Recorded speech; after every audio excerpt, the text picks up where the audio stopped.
Mister Zappavigna, il CUS nel risultato dei 180 minuti esce sconfitto, però in vista del campionato, che comunque è una strada lunga, torna a casa, torna a Palermo con delle buone risposte.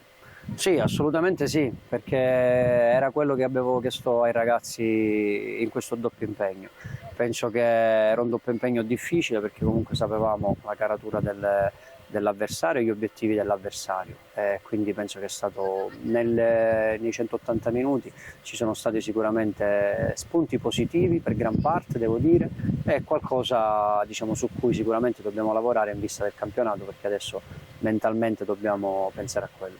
Ecco, forse l'unico rammarico può essere legato al fatto che con l'uomo in più per tutto il secondo tempo forse è mancato quel guizzo che ti poteva permettere di portare in vantaggio la squadra. Ma devo dirti la verità, io penso che invece è uscita lì la caratura di questa squadra del Piana, nel senso che nella sofferenza, con un uomo in meno, i giocatori più rappresentativi sanno come si gestiscono queste partite, soprattutto una partita di Coppa, sanno che poi possono aspettare l'episodio che la può sbloccare, e così poi hanno raggiunto su questo calcio d'angolo il 2-1, e poi secondo me l'ultima mezz'ora devo fare i complimenti a loro perché hanno voluto questa qualificazione, e noi tra virgolette possiamo soltanto leccarci le ferite per ciò che nel doppio incontro magari abbiamo sprecato o comunque regalato. Ecco.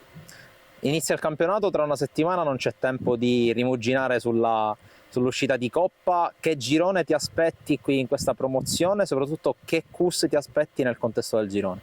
Ma sicuramente il girone è molto impegnativo, su questo non ci piove, le squadre fino anche agli ultimi giorni si stanno rinforzando, quindi io penso che di qua a 2 settimane ancora qualcuna cambierà pelle. Noi penso che manterremo sempre lo stesso profilo di una squadra che vuole sicuramente far bene partita dopo partita senza darsi degli obiettivi. Il nostro obiettivo è settimanale, nel senso lavorare e raccogliere i frutti del lavoro che facciamo, rispettando al massimo gli avversari, sapendo che comunque è un campionato veramente tosto. Poi per noi che comunque abbiamo ancora dal punto di vista dell'esperienza qualcosa da guadagnare, la dobbiamo colmare sicuramente con attaccamento e lavoro con tutti i nostri giovani che abbiamo.